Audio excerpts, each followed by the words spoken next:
Welcome friends, स्वागत है आपका अपने यूट्यूब चैनल विलेज टॉपर्स पे। मैं आशा करता हूं कि आपकी तैयारी है वो बहुत अच्छे से चल रही होगी। ठीक है, तो अपने इसी तैयारी के क्रम को जारी रखते हुए साइंस के अंदर आज एक नया टॉपिक शुरू करने जा रहे हैं, ग्लैंडुलर सिस्टम या एंडोक्राइन सिस्टम, ग्रंथि तंत्र या अंतःस्रावी तंत्र। ठीक है, आपने पीछे जो साइंस की क्लासें हैं वो अगर नहीं लगाई हैं तो भी इस टॉपिक में कोई दिक्कत नहीं, इस टॉपिक को आप आसानी से समझ सकते हो क्योंकि ये है वो इंटरकनेक्टेड उनसे नहीं है, आप भली प्रकार इसको समझ पाओगे। तो चलिए शुरू करते हैं।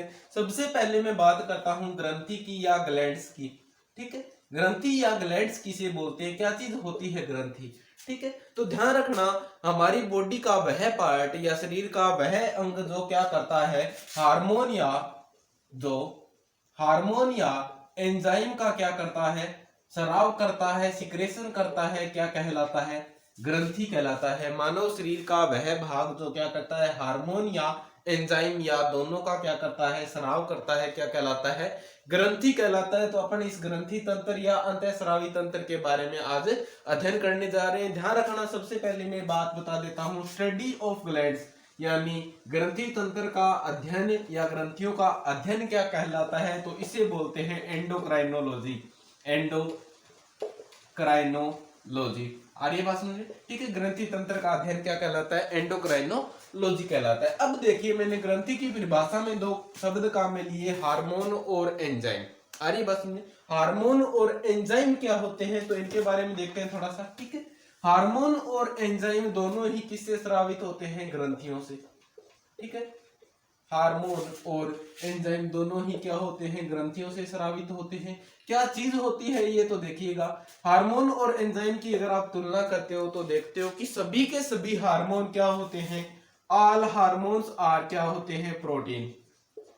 सभी हार्मोन क्या होते हैं, प्रोटीन होते हैं। यानी इनकी स्ट्रक्चर की संरचना की बात की जाए तो विशेष प्रकार के प्रोटीन ही क्या कहलाते हैं, हार्मोन कहलाते हैं। या मैं कह सकता हूं कि सभी हार्मोन क्या होते हैं, प्रोटीन होते हैं, जबकि सभी एंजाइम प्रोटीन नहीं होते हैं। मुख्य अंतर, पहला अंतर क्या, सभी हार्मोन प्रोटीन होते हैं जबकि सभी एंजाइम प्रोटीन नहीं होते हैं। दूसरी चीज, हार्मोन के द्वारा ह्यूमन बॉडी पे जो इफेक्ट पड़ेगा वो कैसा होगा, लॉन्ग टर्म इफेक्ट होगा। आर्य बात समझ में? यानी हार्मोन जो मानव शरीर को प्रभावित करते हैं, उनकी कमी या वृद्धि से जब शरीर के अंदर कोई लक्षण उत्पन्न होता है तो उसका इफेक्ट कैसा होगा, लॉन्ग टर्म इफेक्ट होगा, दीर्घकालिक प्रभाव होगा। यानी हार्मोन से शरीर पे पड़ने वाला प्रभाव लंबे समय तक परिलक्षित होगा, जबकि एंजाइम क्या करते हैं, शॉर्ट टर्म इफेक्ट डालते हैं। ठीक है, एंजाइम के द्वारा ह्यूमन बॉडी पे जो इफेक्ट होगा वो कैसा होगा, अल्पकालीन होगा, शॉर्ट टर्म होगा, कुछ एक समय के लिए उसका प्रभाव रहेगा। तीसरा जो प्रमुख अंतर हार्मोन और एंजाइम के बारे में मैं बताने जा रहा हूं वो ये है कि टाइम पर हार्मोन क्या करता है, एक टाइम पर एक से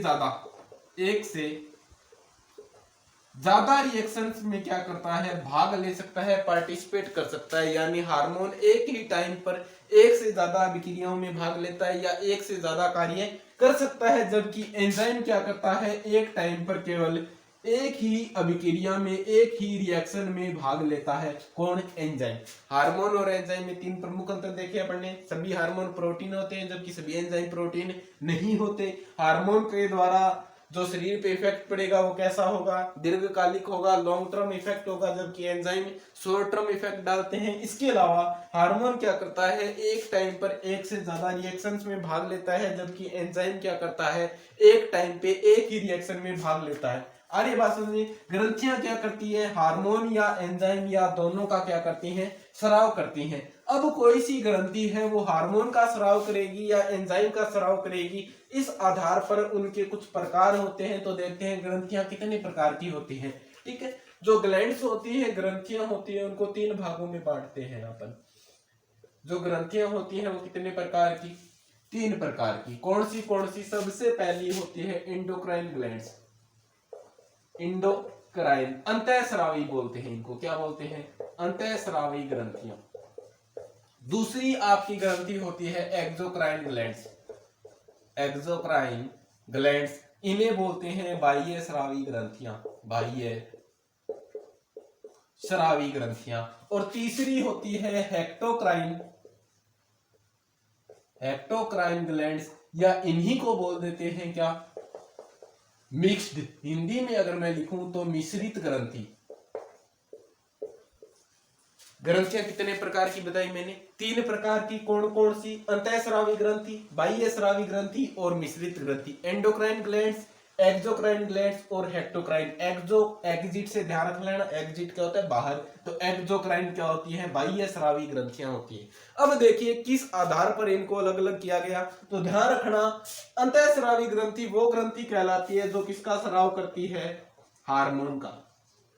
वो ग्रंथि जो हार्मोन का स्राव करती है क्या कहलाती है, अंतःस्रावी ग्रंथि कहलाती है। एक्सोक्राइन ग्लैंड्स किसका स्राव करती है, एंजाइम का।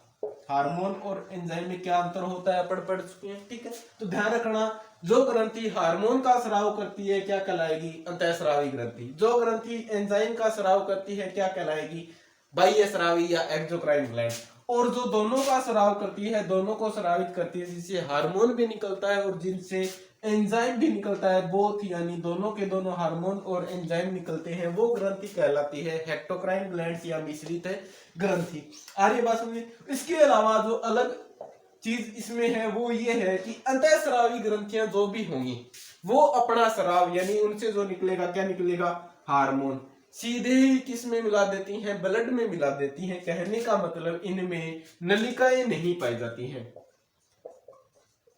डक्टलेस ग्लैंड्स होती है। देखो ये नलिका के मतलब ग्रंथि से जुड़ी हुई कोई नलिका जो उससे निकले हुए स्राव को किसी स्पेशल विशेष स्थान पर पहुंचाती है। तो ध्यान रखना, अंतःस्रावी जो ग्रंथियां होती है इंडोक्राइन ग्लैंड्स होती है। जैसे ब्रेन के अंदर इंडोक्राइन ग्लैंड से कोई भी एग्जांपल ले लिया मैंने, जैसे पीयूष ग्रंथि है, आपने सुना होगा, एड्रिनल ग्लैंड है, ठीक है। तो ये सारी कैसी ग्रंथियां हैं, अंतःस्रावी ग्रंथियां हैं। अब इनसे जो हार्मोन निकलेगा वो पूरे शरीर में पहुंचने के लिए क्या होगा, शरीर में पाइप्स ऐसे जो डक्ट होती है वो नहीं होंगी। आ रही बात सुनिए, पीयूष ग्रंथि में कोई डक्ट नहीं होती है, कोई नलिका नहीं पाई जाती है, कोई नलिका नहीं है, तो उसके द्वारा जो हार्मोन निकला है वो पूरे शरीर में कैसे पहुंचेगा, तो आप जानते हैं पूरे शरीर में कौन ट्रेवल करता है, ब्लड। तो क्या करती हैं, अपना जो स्राव है, हार्मोन है, वो सीधा ब्लड में छोड़ती हैं, यानी नलिका विहीन ग्रंथियां होती हैं। कौन सी, नलिका विहीन, नलिका नहीं पाई जाती है किस ग्रंथियों में, अंतःस्रावी ग्रंथियों में। या जो ग्रंथियां हार्मोन छोड़ती है उनमें क्या नहीं पाई जाती है, नलिका नहीं पाई जाती है। जबकि एक्सोक्राइन ग्लैंड्स में क्या पाई जाती है, विद डक्ट्स होती है, इनके साथ नलिका पाई जाती है। आर्य बात समझिए, नलिका युक्त ग्रंथियां होती है कौन सी, बाह्य स्रावी ग्रंथियां। उम्मीद करता हूं बिल्कुल क्लियर होगी ये चीजें। एंजाइम जो ग्रंथियां निकालती है, बाह्य स्रावी ग्रंथियां जो होती हैं उनके अंदर नलिका पाई जाती है किसी विशेष स्थान तक एंजाइम को पहुंचाने के लिए। इसके एग्जाम्पल के रूप में आप जैसे देखते हो, लार ग्रंथि है, स्वेद ग्रंथि है, मैं बात करता हूं अश्रु ग्रंथि की है, श्लेष्म ग्रंथि है, तो वो सारी किसका उदाहरण है, बाह्य स्रावी ग्रंथियों का उदाहरण है।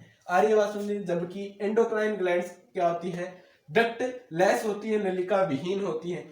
स्पेशल अंतर आपके ध्यान में आया होगा। अब देखिए जो क्वेश्चन आता है कई बार लार्जेस्ट और स्मॉलेस्ट के रूप में, सबसे बड़ी ग्रंथि और सबसे छोटी ग्रंथि के रूप में, तो इसको इस प्रकार से समझते हैं अपन। एक तो मैं लिखा लार्जेस्ट सबसे बड़ी, और एक लिखा मैंने स्मॉलेस्ट। सीधा बॉडी का देगा तो आंसर क्या देना है, जब ग्रंथियों के टाइप के आधार पर पूछे तो आंसर कैसे देना है, इसमें बहुत ज्यादा कंफ्यूजन होता है। आराम से समझना है इसको, उम्मीद करूंगा अच्छे से समझा पाऊंगा आपको। एंडोक्राइन या अंतःस्रावी ग्रंथियों में अगर पूछा जाए कि सबसे बड़ी अंतःस्रावी ग्रंथि कौन सी है, एंडोक्राइन ग्लैंड कौन सी है, तो वो होती है थायराइड। एक बार सभी लिखने दीजिए मुझे, फिर उसके बाद दोबारा से जब रिवीजन करेंगे आपको याद हो जाएगा। सबसे छोटी अंतःस्रावी ग्रंथि कौन सी है, पिट्यूटरी ग्लैंड या पीयूष ग्रंथि। पीयूष ग्रंथि सबसे छोटी है लेकिन सबसे महत्वपूर्ण ग्रंथि भी है। अरे बात सुनिए, इसलिए इसे मास्टर ग्रंथि भी कहते हैं। डिटेल से पढ़ेंगे कौन कौन से हार्मोन इससे निकलते हैं। एक्सोक्राइन ग्लैंड्स में अगर पूछा जाए कि सबसे बड़ी बाह्य स्रावी ग्रंथि कौन सी है, सबसे बड़ी बाह्य स्रावी ग्रंथि कौन सी है, तो वो है आपका लीवर या यकृत क्या है, मानव शरीर की सबसे बड़ी बाह्य स्रावी ग्रंथि है। अगर पूछा जाए सबसे छोटी बाह्य स्रावी ग्रंथि कौन सी है, तो ये है स्वीट ग्लैंड्स, स्वीट ग्लैंड्स या स्वेद ग्रंथि। अरे बस ये वो स्वीट मिठाई वाला स्वीट नहीं है, वो SW ये होता है, ठीक।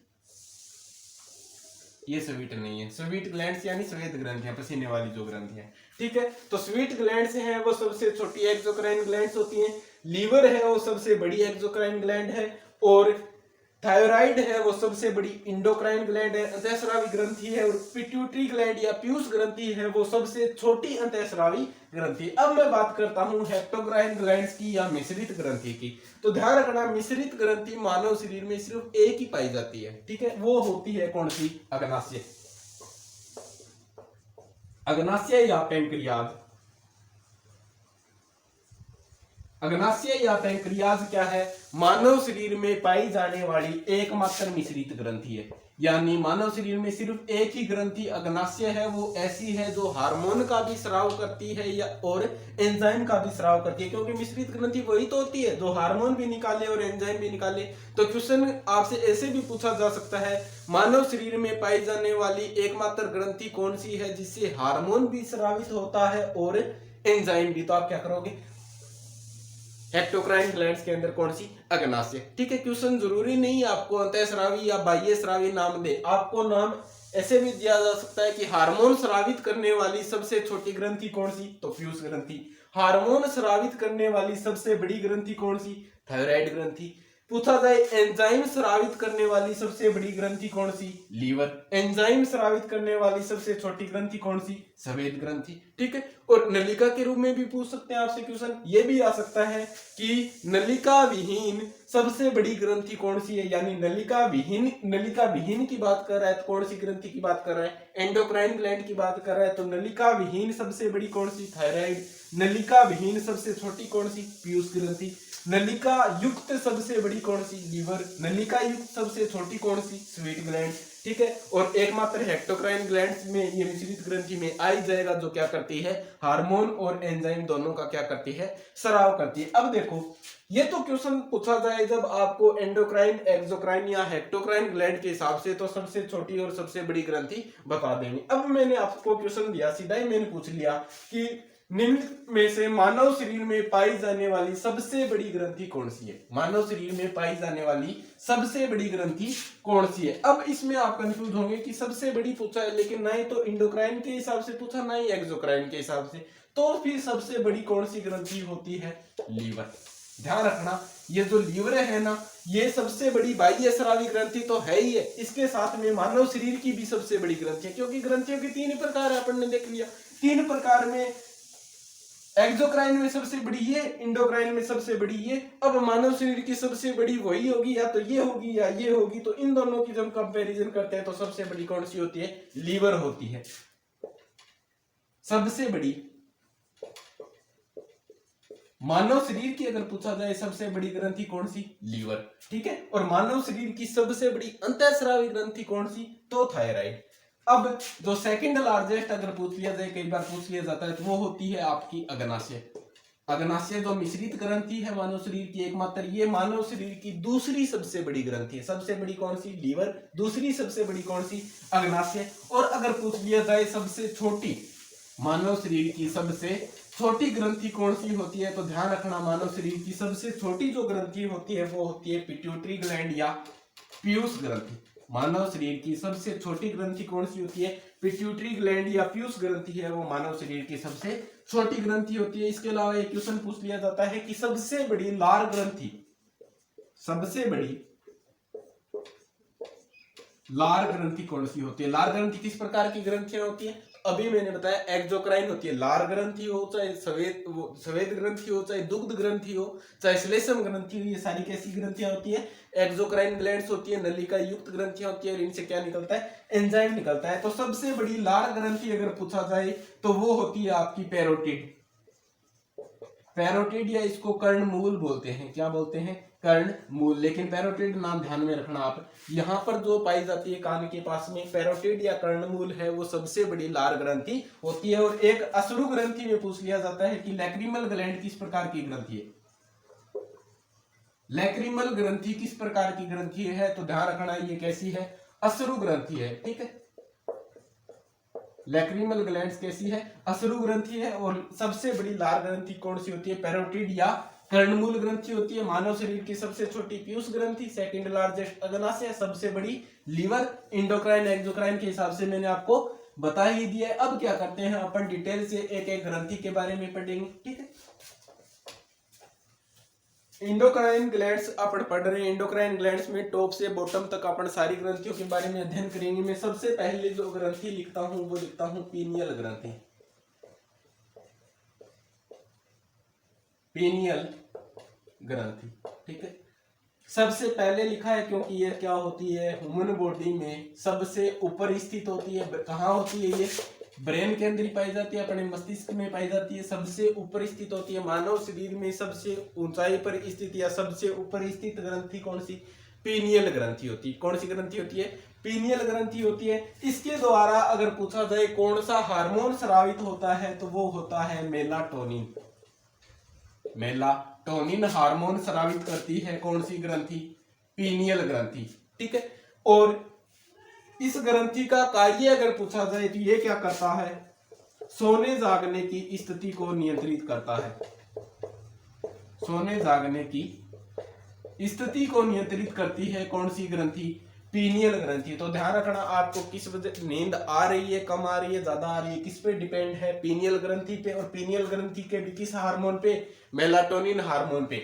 अगर मेलाटोनिन हार्मोन का स्राव आप में ज्यादा तो आपको नींद ज्यादा आएगी, और अगर मेलाटोनिन हार्मोन का स्राव आप में कम तो आपको नींद क्या आएगी? कम आएगी। अब देखना कुछ लोग क्या होते हैं जब लाइट ऑन होती है तो सो नहीं पाते हैं, आ रही बात समझे? और नॉर्मली ऐसा ही होता है। ये जो पीनियल ग्रंथि है ना, ये रात के टाइम में या अंधेरे में क्या होती है? ज्यादा एक्टिवेट होती है। यानी जब ये एक्टिव होगी तो क्या करेगी? मेलाटोनिन हार्मोन का स्राव करेगी, और मेलाटोनिन हार्मोन बढ़ने से क्या आती है? नींद आती है। इसलिए इस ग्रंथि को बोला जाता है रात की ग्रंथि, ठीक है। रात की ग्रंथि या अंधेरे की ग्रंथि के रूप में भी जाना जाता है पीनियल ग्रंथि को, क्योंकि ये क्या करती है? अंधेरे के अंदर मेलाटोनिन हार्मोन का स्राव ज्यादा करती है। एक बात किताब वाले नहीं लिखते, वो मैं बता देता हूँ आपको, जो प्रैक्टिकल लाइन में आप देखते हो। दिन के समय चाहे लाइट ऑन हो, आप पढ़ने जब बैठते हो और ऐसा सब्जेक्ट पढ़ते हैं जो आपको समझ में नहीं आ रहा हो ना, तो लगभग आधे पौने घंटे में मेलाटोनिन हार्मोन काफी ज्यादा हो जाता है मेरे हिसाब से। ऐसा ही होता है क्या सभी के साथ? ठीक है। तब भी क्या होता है? हार्मोन ज्यादा होता है और नींद ज्यादा आने लगती है, तो उसको थोड़ा सा कंट्रोल करने की आवश्यकता है। ऐसे इस मेलाटोनिन हार्मोन का स्राव है अपने अंदर थोड़ा बैलेंस रखना है, क्योंकि पढ़ना है एक बार अपने पढ़ने का टाइम में। दूसरी चीज मैं आपको बताता हूँ, इस ग्रंथि को third I of human body भी कहा जाता है। क्या बोला जाता है? मानव शरीर की तीसरी आंख, third I of human body. इस फैक्ट को थोड़ा सा ध्यान रख लेना। ये गलत होने के चांस ऐसे होते हैं कि सबसे ज्यादा पीयूष ग्रंथि पे अपना फोकस करते हैं कि सबसे इंपॉर्टेंट ग्रंथि कौन सी? पीयूष ग्रंथि, मास्टर ग्रंथि बोला जाता है। तो तीसरी आंख का मतलब ये अपने एक बहुत ज्यादा रॉयल चीज से समझ लेते हैं। तो ध्यान रखना, तीसरी आंख मानव शरीर की किस ग्रंथि को बोला जाता है? पीनियल ग्रंथि को बोला जाता है। कंफ्यूज मत होना, पीयूष ग्रंथि ऑप्शन में दिखते ही ये मत समझना कि तीसरी ग्रंथि से बोला जाता होगा, क्योंकि ये सबसे इंपॉर्टेंट है। तो ध्यान रखना, third I of human body कौन सी? पीनियल ग्रंथि। ब्रेन में सबसे ऊपर होती है, मेलाटोनिन हार्मोन का स्राव करती है, सोने जागने की स्थिति को नियंत्रित करने का कार्य करती है। रात की ग्रंथि या अंधेरे की ग्रंथि भी से कहा जाता है, ठीक है। इसके बाद में जो दूसरी ग्रंथि है पीनियल ग्रंथि के बाद दूसरी ग्रंथि पढ़ते हैं अपन हाइपोथैलेमस। कौन सी? हाइपोथैलेमस। हाइपोथैलेमस नाम सुना हुआ होगा। ह्यूमन ब्रेन पढ़ा है क्या? ह्यूमन ब्रेन के अंदर पढ़ते हैं मानव शरीर के, मानव मस्तिष्क का जो होता है, मानव मस्तिष्क जो होता है, ह्यूमन ब्रेन होता है, उसके एक पार्ट का नाम भी हाइपोथैलेमस है, ठीक है। उसी पार्ट में ये ग्रंथि पाई जाती है, हाइपोथैलेमस ग्रंथि। इस ग्रंथि की मैं अगर बात करता हूँ तो इसका कार्य है, मुख्य जो कार्य है वो क्या है? भूख प्यास का एहसास कराना। भूख और प्यास का एहसास कराती है, ठीक है। आपको भूख लगी हुई है, आपको प्यास लगी हुई है, ये चीज अपने को पता चलती है किस ग्रंथि के कारण? हाइपोथैलेमस ग्रंथि के कारण। वैसे ब्रेन जब आप पढ़ते हैं ना, तो जो फीलिंग्स होती हैं आपकी, जैसे प्यार का भाव है, घृणा का भाव है, वो सारी चीजें भी हाइपोथैलेमस पार्ट ही है, वो ब्रेन का कंट्रोल करता है। ह्यूमन ब्रेन अपन अलग से पढ़ेंगे कौन सा भाग क्या करता है, सेरिब्रम, सेरिबेलम, ठीक है, मेडुला ऑब्लांगेटा, हाइपोथैलेमस, इन सब के बारे में डिटेल से ह्यूमन ब्रेन में पढ़ेंगे। लेकिन हाइपोथैलेमस ग्रंथि से ध्यान रखना, भूख और प्यास का एहसास कराने के लिए कौन सी ग्रंथि उत्तरदायी होती है? तो हाइपोथैलेमस। उसके अलावा ये क्या करती है? बॉडी टेम्परेचर मानव शरीर का जो तापमान है उसको कंट्रोल करने का या रेगुलेट करने का कार्य भी कौन सी ग्रंथि करती है? हाइपोथैलेमस ग्रंथि करती है। कितना होता है नॉर्मल बॉडी टेम्परेचर? तो नॉर्मल बॉडी टेम्परेचर होता है ये 98.6 डिग्री फ़ारेनहाइट या 37.6 डिग्री सेल्सियस। ध्यान रखना जो नॉर्मल बॉडी टेम्परेचर होता है वो 98.6 डिग्री फ़ारेनहाइट के रूप में अगर दिया हो तो ये, और अगर सेल्सियस के रूप में दिया हो तो 37.6 डिग्री सेल्सियस होता है, वो मानव शरीर का नॉर्मल बॉडी टेम्परेचर होता है। ठीक है, उससे कम या ज्यादा जब होगा तो हाइपोथैलेमस ग्लैंड क्या करेगी? उसे कंट्रोल करने का कार्य करेगी। इसके अलावा एक इसका महत्वपूर्ण कार्य क्या होता है कि जो पीयूष ग्रंथि है ना, पीयूष ग्रंथि की मैं बात कर रहा हूं, तो पीयूष ग्रंथि क्या करती है? पीयूष ग्रंथि से जो हार्मोन निकलेगा उस हार्मोन की अगर शरीर में क्या हो जाती है? कमी हो जाती है, उस हार्मोन की शरीर में जरूरत है, तो शरीर है वो सीधा है वो पीयूष ग्रंथि को सिग्नल नहीं भेजेगा। वो किसे सिग्नल जाता है? हाइपोथैलेमस को ही जाता है। आ रही बात सुन ली? हाइपोथैलेमस को सिग्नल मिलता है कि पीयूष ग्रंथि से निकलने वाले हार्मोन की क्या हो चुकी है? कमी हो चुकी है, हार्मोन का स्राव अब जरूरी है। तो हाइपोथैलेमस क्या करेगा? पीयूष ग्रंथि को सिग्नल भेजेगा और उसे हार्मोन स्रावित करने के लिए क्या करेगा? एक्साइट करेगा। ठीक है, जैसे पेमेंट लेने के लिए अपन भी करते हैं ना, पापा से पेमेंट लेनी होती है लेकिन डायरेक्ट पापा को बोलने की बजाय माँ को बोला जाता है, फिर माँ क्या बोलती है? उनको बोलती है और अपने पास में पैसे आते हैं। वैसा ही काम इसमें चलता है। ठीक है, बॉडी है वो डायरेक्ट पीयूष ग्रंथि को सिग्नल नहीं भेजती है, हाइपोथैलेमस को भेजा जाता है और हाइपोथैलेमस पीयूष ग्रंथि को क्या करता है? सिग्नल भेजता है। यानी पीयूष ग्रंथि से निकलने वाले हार्मोनों का स्रावण कौन सी ग्रंथि करवाती है? तो हाइपोथैलेमस करवाती है। इस वजह से भी इंपॉर्टेंट हो जाती है, ध्यान में रखना हाइपोथैलेमस ग्लैंड का ये कार्य है। अब मैं बात कर रहा हूँ बॉडी टेम्परेचर की, जब मैंने आपको बात कर दी। ठीक है, इसमें कंफ्यूज नहीं होना। 98.6 डिग्री फ़ारेनहाइट में लिखा है और ये 37.6 डिग्री सेल्सियस में लिखा है। हालांकि ये अपने बायो का क्वेश्चन नहीं है, फिजिक्स में आप इन चीजों को पढ़ लेते हैं, लेकिन जब ये बात चल ही रही है तो मैं थोड़ा सा डिटेल में बताना चाहता हूँ इसको, डिग्री सेल्सियस और डिग्री फ़ारेनहाइट में क्या संबंध होता है। ठीक है, एक तो क्वेश्चन जो बार बार आपको देखने को मिलता है क्या कि संबंध आता है, कई बार क्वेश्चन में पेपर में संबंध आता है कि डिग्री सेल्सियस और डिग्री फ़ारेनहाइट में निम्नलिखित में से सही संबंध कौन सा है? तो ये आपको टिक करना आता है। फ़ारेनहाइट बराबर 9/5 C + 32। ये समीकरण आपने कई बार पढ़ी होगी और नहीं पढ़ी है तो देख लेना। कंपटीशन एग्जाम्स में जो क्वेश्चन आए हुए हैं ना, उनको जब आप देखोगे ना साइंस के क्वेश्चन में, आपको ये समीकरण काफी बार मिल जाएगी। ठीक है, ये क्या है? फ़ारेनहाइट को डिग्री सेल्सियस या डिग्री सेल्सियस को फ़ारेनहाइट में बदलने की समीकरण है। अब ये समीकरण कैसे आई? ठीक है, वो चीज आपको डेरिवेशन पे ज्यादा नहीं जाना है, लेकिन फिर भी जो बच्चे समझना चाहते हैं या इनमें कंफ्यूजन रहता है उसके लिए मैं थोड़ा सा बता देता हूँ। देखिए, दो चीजें होती है, हिमांक और कवथनांक। हिमांक और कवथनांक, ठीक है, अलग अलग तापमान पे होगा। एक तो देखिए पानी है जब जमने लगता है, बर्फ जमने लगती है, वो तापमान, और कवथनांक जिस टेम्परेचर पे पानी उबलने लगता है, ये कितना मानते हैं? 0 डिग्री सेल्सियस, और ये कितना होता है? 100 डिग्री सेल्सियस होता है। आ रही बात समझ में? यानी पानी जब जमने लगता है और पानी जब उबलने लगता है, उनके बीच में तापमान का तो अंतर होता है। कॉमन सी बात है, सबको समझ में आ रही है। यानी उसके बीच में जो तापमान का अंतर होता है वो कितने भागों में बांट दिया सेल्सियस नाम के साइंटिस्ट ने। क्या किया?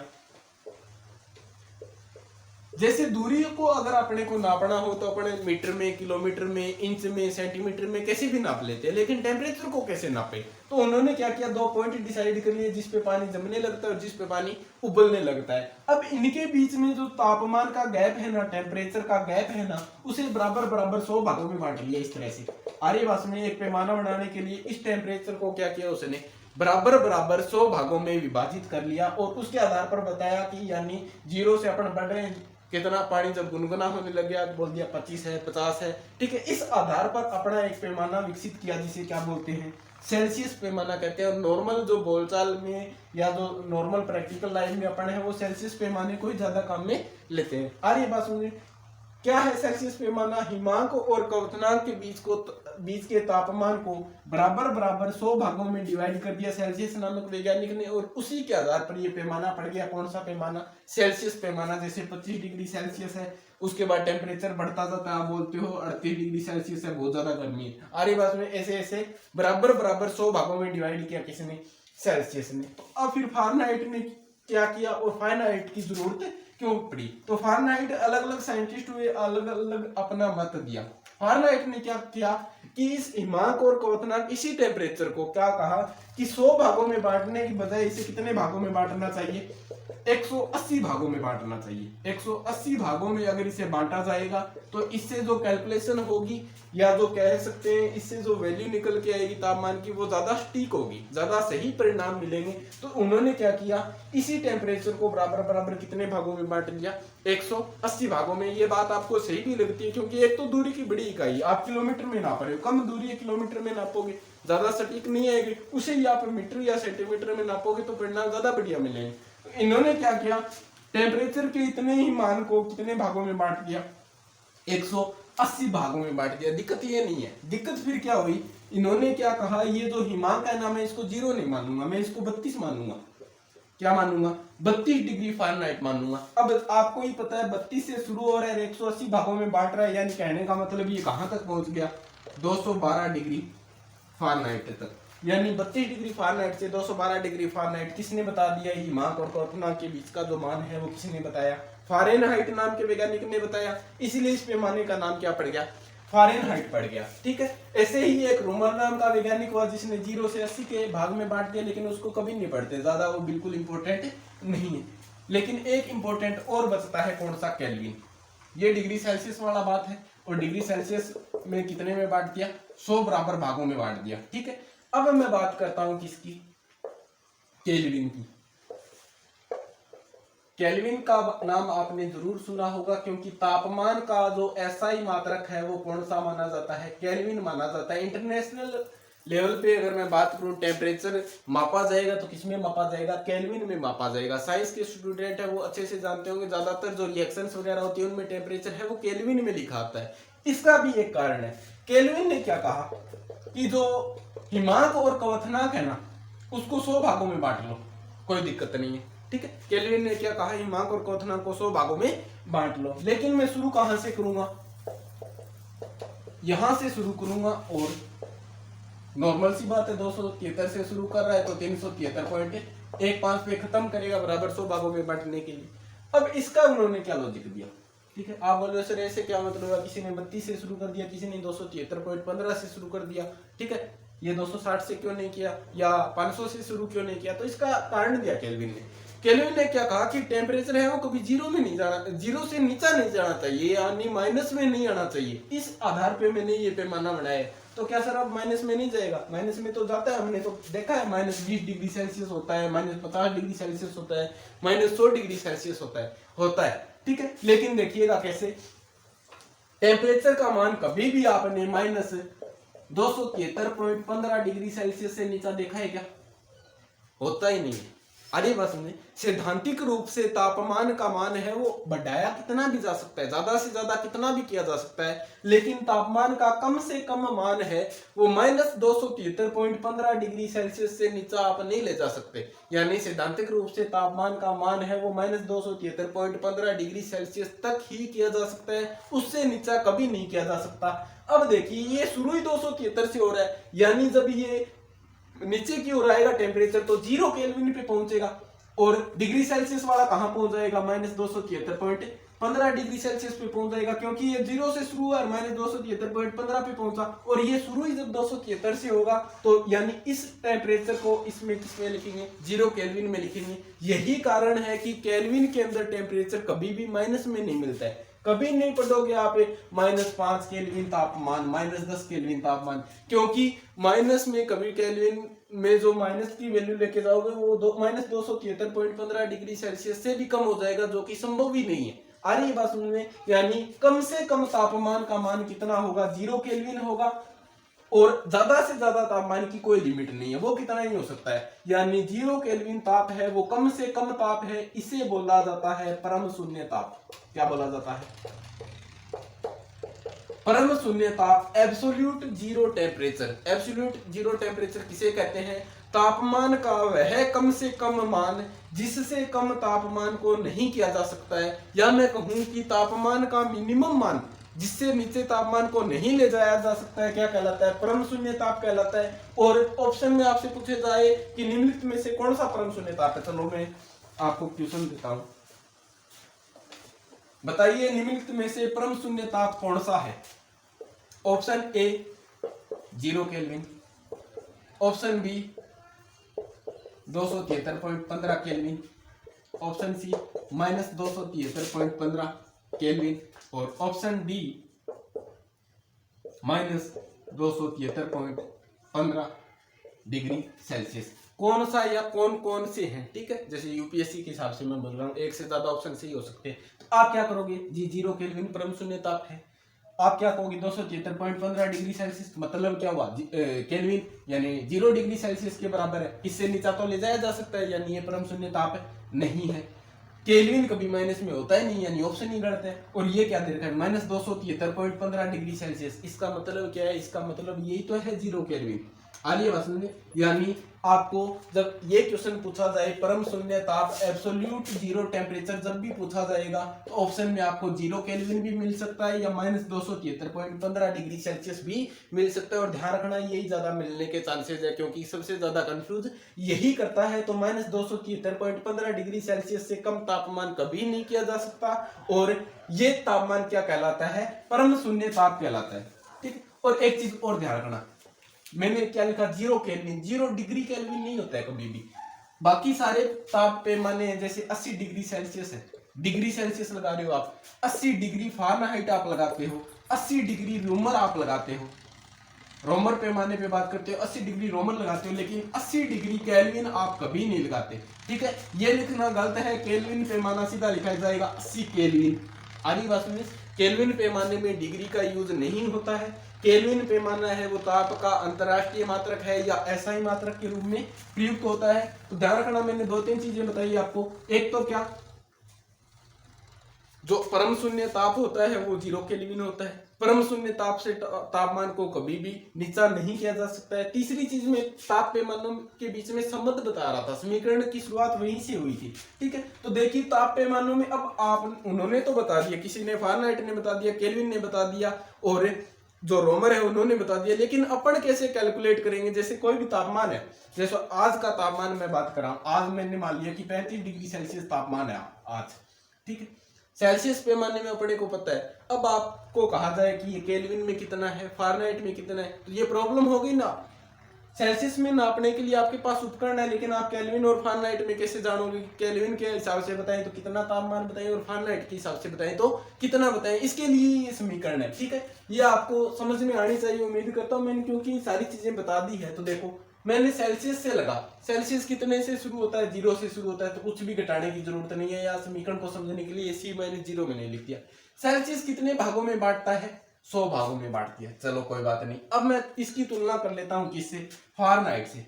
फारेनहाइट को 0 पे लाने के लिए कितना घटाना पड़ेगा, 32 घटाना पड़ेगा, क्योंकि आपको पता है फारेनहाइट 32 से शुरू होता है, 212 तक जाता है। और भाग देखे थे आपने, फारेनहाइट ने तापमान को कितने भागों में बांटा था, 180 भागों में। हिमांक और क्वथनांक के बीच में तापमान को कितने भागों में बांटा, 180 भागों में। केल्विन ने कितने, सेल्सियस ने कितने भागों में बांटा, 100 भागों में। अब मैं बात करता हूँ किसकी, केल्विन मोद्य की। केल्विन कितना आगे से शुरू हो रहा है, शुरू ही 273 से हो रहा है, यानी सबसे पहले बराबर तो लेके आए, बराबर तभी कर सकते हैं जब सारे 0 से शुरू, यानी केल्विन को 0 से शुरू करने के लिए कितने घटाने पड़ेंगे, 273.15 या 273 घटाने पड़ेंगे। और केल्विन कितने भागों में बांटता है, 100 भागों में, रूमर की जरूरत नहीं है, ठीक है। ये समीकरण आप ध्यान में रखेंगे तो कोई दिक्कत नहीं आएगी, बस इतना ध्यान होना चाहिए, केल्विन भी 100 भागों में बांटता है और सेल्सियस वाला भी 100 भागों में बांटता है। केल्विन है वो 273 से शुरू होता है, इसलिए केल्विन में से 273 घटा देते हैं। फारेनहाइट है वो 180 भागों में बांटता है और शुरू कहां से होता है, 32 से, इसलिए इसमें से 32 घटा देते हैं। अब संबंध है वो ज्यादातर किसका पूछा जाता है, सेल्सियस और फारेनहाइट का ही पूछा जाता है। केल्विन वो सॉरी डिग्री सेल्सियस और केल्विन का संबंध है वो कभी कभार पूछा लिया जाता है, बाकी नॉर्मल ये नहीं आता है। तो देखिए अब इस संबंध को कैसे निकाला, C-0 यानी C बटा 100 और बराबर क्या है, F-32 और बटा 180, 20×5 100, 20 में 180। कहने का मतलब क्या निकल के आया, 9/5 C बराबर F-32, या मैं लिख सकता हूं F बराबर क्या आया, 9/5 C और प्लस 32। यही तो मैंने समीकरण लिखा है, बार बार लिख लेना चाहिए, बायोलॉजी के नोट्स में लिख लेना आप, ठीक है। ये क्वेश्चन मोस्ट इंपोर्टेंट है फिजिक्स में। ताप से जब भी क्वेश्चन आता है तो या तो इसमें आता है या परम शून्य ताप में आता है, और या फिर क्या आता है, चेंज करने का तो हालांकि क्वेश्चन नहीं आता है, ठीक है। एक क्वेश्चन और बनता है इसमें, ठीक है। इस कई बार पूछ लिया जाता है कि वह तापमान ज्ञात कीजिए, वह तापमान बताइए जिसपे डिग्री फ़ारेनहाइट और डिग्री सेल्सियस पैमाना क्या हो जाता है, बराबर हो जाता है, पैमाना बराबर हो जाता है, ठीक है। तो इस समीकरण से आप निकाल सकते हैं। बाकी अगर सीधा आप याद रख सकते हैं -40 डिग्री सेल्सियस, यानी -40 डिग्री सेल्सियस वह तापमान है जिसमें फ़ारेनहाइट और डिग्री सेल्सियस पैमाना है वो बराबर हो जाता है। प्रूफ के लिए आप देख सकते हैं, याद रखना मोस्ट इंपोर्टेंट है ये -40 डिग्री, ठीक है। -40 डिग्री सेल्सियस जिसपे फ़ारेनहाइट और सेल्सियस पैमाना बराबर हो जाता है। 0 केल्विन ताप या -273.15 केल्विन ताप क्या कहलाता है, परम शून्य ताप कहलाता है। एक ये समीकरण जिसपे बार बार पूछा जाता है, फ़ारेनहाइट और डिग्री सेल्सियस में संबंध पूछा जाता है। ये तीनों क्वेश्चन है वो मोस्ट इंपोर्टेंट है, ध्यान रखना। फ़ारेनहाइट और सेल्सियस पैमाने बराबर रखने के लिए मैंने इस समीकरण में आप सेल्सियस का मान है तो फ़ारेनहाइट का रख दी, सेल्सियस का मान है सेल्सियस का रखिए, फ़ारेनहाइट में आ जाएगा। और फ़ारेनहाइट की वैल्यू आपको पता है, सेल्सियस में बदलना चाहते हो तो फ़ारेनहाइट की वैल्यू रख दीजिए। मैंने जैसे यहाँ सेल्सियस का रख दिया F बराबर 9/5, सेल्सियस का मान मैंने ले लिया कितना, -40 डिग्री सेल्सियस प्लस 32। अब देखते हैं -40 डिग्री सेल्सियस पे फ़ारेनहाइट का मान कितना निकल के आता है। फ़ारेनहाइट 5 8 40, 9 8 72, यानी माइनस का 72 और प्लस का 32। कहने का मतलब फ़ारेनहाइट की वैल्यू भी कितनी निकल के आई अपने पास है, -40 डिग्री। आ रही है बात, -40 डिग्री फ़ारेनहाइट की वैल्यू है। कहने का मतलब -40 डिग्री वह तापमान है जिसके ऊपर सेल्सियस और फ़ारेनहाइट पैमाने क्या हो जाते हैं, बराबर हो जाते हैं। तो ये वैल्यू आप ध्यान में रखोगे। उसके अलावा एक टेम्परेचर पे रिलेटेड एक क्वेश्चन ये पूछा जाता है कि वह तापमान बताइए जिस पर जल का घनत्व है, जल का घनत्व है, जो डेंसिटी ऑफ वाटर है वो क्या हो जाती है, मैक्सिमम हो जाती है, सॉरी मैक्सिमम। जल का घनत्व क्या हो जाता है, अधिकतम हो जाता है, ज्यादा से ज्यादा हो जाता है। और उसका जो आयतन है वो क्या हो जाता है, मिनिमम हो जाता है। यानी जल का आयतन तो क्या होगा, मिनिमम होगा, आयतन तो क्या होगा, मिनिमम होगा। और घनत्व क्या होगा, अधिकतम होगा। ये क्या होगा, घनत्व। टेम्परेचर पूछा जाता है, 4 ऑप्शन दिए जाते हैं, 4 degree Celsius, -4 degree Celsius, 0 degree Celsius या फिर 100 डिग्री सेल्सियस, ठीक है। लगभग इसी प्रकार में ये आपको 4 ऑप्शन मिलते हैं। तो ध्यान रखना 4 डिग्री सेल्सियस, ठीक है। ज्यादातर क्या करते हैं, जब 4 डिग्री पड़ा होता है तो माइनस और प्लस में कंफ्यूज होते हैं और माइनस कर देते हैं कि माइनस पे होता होगा। तो ध्यान रखना बर्फ का घनत्व है वो क्या होता है, कम होता है, जबकि 4 डिग्री सेल्सियस पे पानी का घनत्व क्या होता है, मैक्सिमम होता है। पानी का घनत्व है, चाहे बर्फ के रूप में पूछा जाए या लिक्विड फॉर्म में पूछा जाए, 4 डिग्री सेल्सियस पे क्या होगा, जल का घनत्व अधिकतम होगा, आयतन क्या होगा, मिनिमम होगा, यानी कम से कम जगह घेरेगा। यही कारण होता है, देखो जैसे आपको लगता होगा कि बर्फ जमने के बाद कोई भी द्रव है वो जब ठोस में आता है तो कम जगह घेरता है, ऐसा पानी के केस में नहीं है। पानी के केस में क्या होता है, जो फ्रीज के अंदर बोतल्स रखते हैं, गर्मी का सीजन चल रहा है आपने भी देखा होगा, फ्रीजर के अंदर जब कोई भी बोतल लगाते हैं तो वो फुल भरी हुई नहीं होती है, ठीक है। जैसे इतना पानी है उसके अंदर, जब ये बर्फ जमेगी तो बर्फ है वो यहां तक आएगी, इस पानी से ऊपर तक लेवल जाएगा बर्फ का, क्योंकि बर्फ है वो पानी की तुलना में क्या है, ज्यादा स्थान घेरती है। और यही कारण होता है कि बर्फ का जो टुकड़ा होता है वो पानी के ऊपर तैरता है। यानी कम घनत्व वाली चीज है वो क्या होती है, ज्यादा घनत्व वाली चीज पे तैर सकती है। यही कारण है कि बर्फ का घनत्व कम और पानी का घनत्व ज्यादा, इसलिए बर्फ पानी के ऊपर तैरती है। तो ध्यान रखना पानी का घनत्व अधिकतम कितने तापमान पे होता है, तो वो होता है 4 डिग्री सेल्सियस पे, प्लस का 4 डिग्री सेल्सियस, ठीक है। तापमान से रिलेटेड ये भी एक मोस्ट इंपोर्टेंट क्वेश्चन है, ठीक है। बाकी अपन बायोलॉजी की क्लास चल रही है, ग्रंथि तंत्र पढ़ रहे हैं, तो आगे की क्लास में है वो अपन पीयूष ग्रंथि के बारे में पढ़ेंगे, ठीक है। आज ये टेम्परेचर के बारे में थोड़ा बता दिया, क्योंकि पीयूष ग्रंथि है वो आज के वीडियो में कंप्लीट नहीं हो सकती थी, उसके लिए पूरी एक स्पेशल क्लास चाहिएगी, क्योंकि उससे रिलीज होने वाले 9-10 हार्मोन अपन पढ़ेंगे, सारे मोस्ट इंपोर्टेंट है, बार बार उनसे क्वेश्चन बनता है, ठीक है। पूरा डिटेल से पढ़ेंगे। बाकी इसके साथ एक सूचना ये है कि मैथ की क्लासें हैं वो बिल्कुल शुरू हो चुकी हैं, मैथ का बैच शुरू हो चुका है, बिल्कुल 0 से शुरू हुआ है, ठीक है। अपन है वो एवरेज टॉपिक से स्टार्ट किया है, एवरेज की क्लासें शुरू हो चुकी है। तो आप भी या आपका कोई दोस्त जिसको मैथ में प्रॉब्लम है, बेसिक जिसका क्लियर नहीं है, बिल्कुल 0 से लेकर राजस्थान पटवार और एसआई के लेवल तक कोई भी क्वेश्चन बाहर नहीं जाएगा। एसआई और पटवार के लिए मैं बिल्कुल श्योर हूं कि एक भी क्वेश्चन है वो आपका बाहर नहीं जाने दूंगा। तो बेसिक से आप तैयारी कीजिए, मेरे साथ मेहनत कीजिए, चैनल को सब्सक्राइब कीजिए, दोस्तों तक शेयर कीजिए और अपना ख्याल रखिए। धन्यवाद।